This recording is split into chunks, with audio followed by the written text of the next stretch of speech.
Okay, let's have a look at technique number 2, which is using an array and a cube.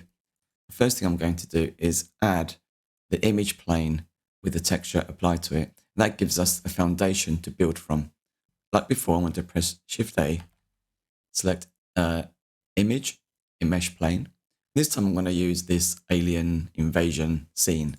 So I'll select this one, and I mustn't forget this time to turn off any alpha. You can see there, let's untick alpha, we don't need that.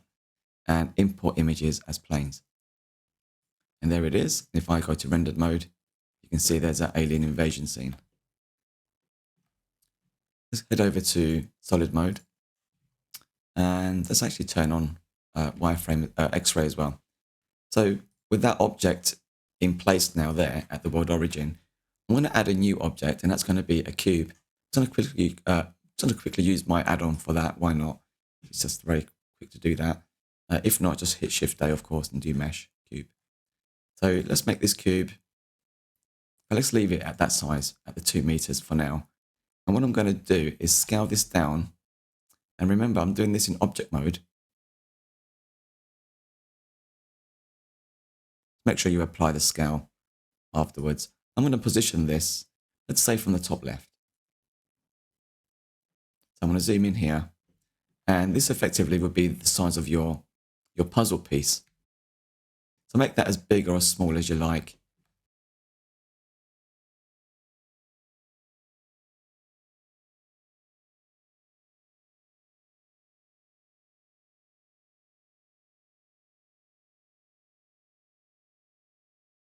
So now with that in place, we can select that cube we just added. And if I head over to this properties panel down here, head over to modifiers, we're going to select generate array. And you can see there we've got the cube duplicated just once. So what I'm doing is I'm going to make some space for us over here. Let's increase the number of cubes until we get to the other side of that image plane.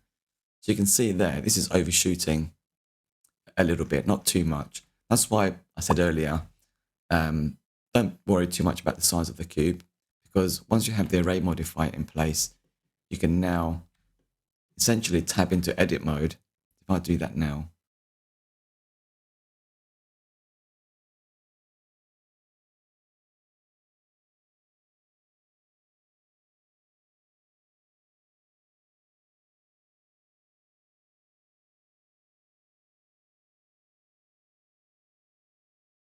remember we're still in edit mode now.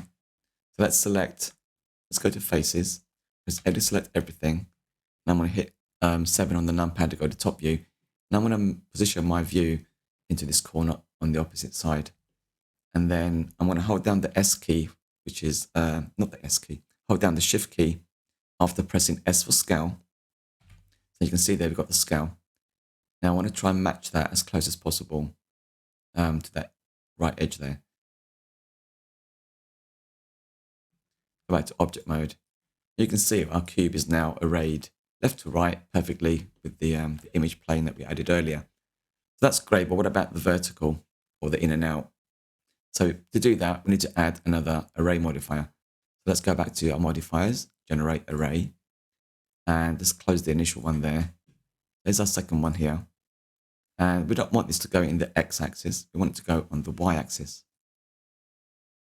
Reduce that down to 0 and add 1 to the y-axis. Let's increase the count. You can see it's going the wrong way there. That's because this is set to a positive number. Let's change that to a -1. That will bring it downwards. So let's continue increasing the number. And we've got that there. We've got a little bit of a gap there. So I don't think I'd worry too much about this, if I'm honest. I would leave it like that. It's perfectly fine.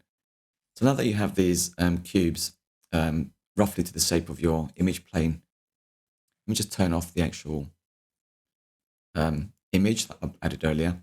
So we're left now with is the cubes that we've got arrayed.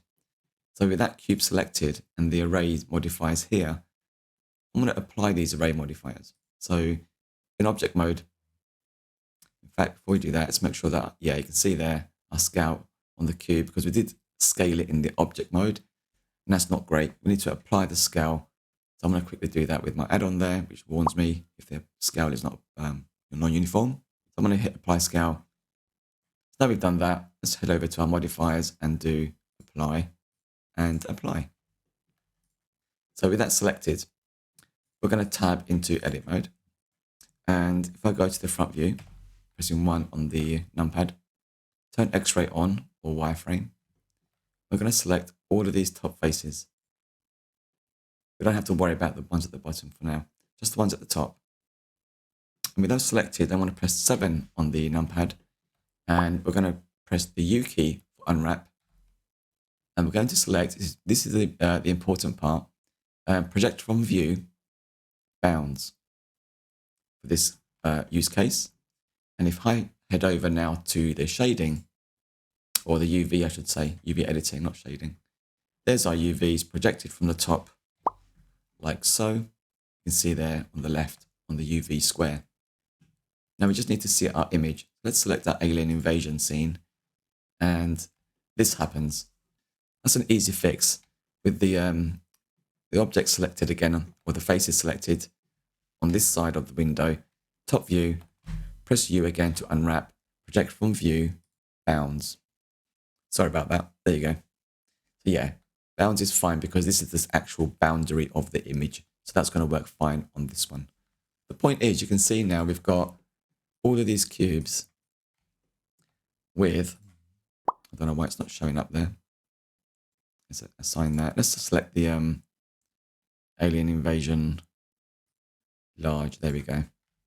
So there's our image applied to the top of the cubes. And you can see at the side of the cubes, they look a bit weird. So again, like before, let's go to the front view, tab into wireframe mode, tab into edit mode, select all of these cubes here, or the faces, I should say, at the bottom and the sides. Add a new material slot, select cube side, and press assign. Go back to object mode, rendered, and there you have it. So I think you can guess now what we need to do. This is still one object. Tab into edit mode, face selection, A to select everything, and then press P to separate by loose parts. Now we've got all of these cubes for our alien invasion. The only thing we need to do now is go back to object mode, and like before, select all of the objects, right click, set origin to geometry. And there you have it, the same result as technique number 1. In the next part, I'll show you technique number 3, which is how to use something called knife projection. As always, thanks for watching, and I'll see you in the next one. Bye for now.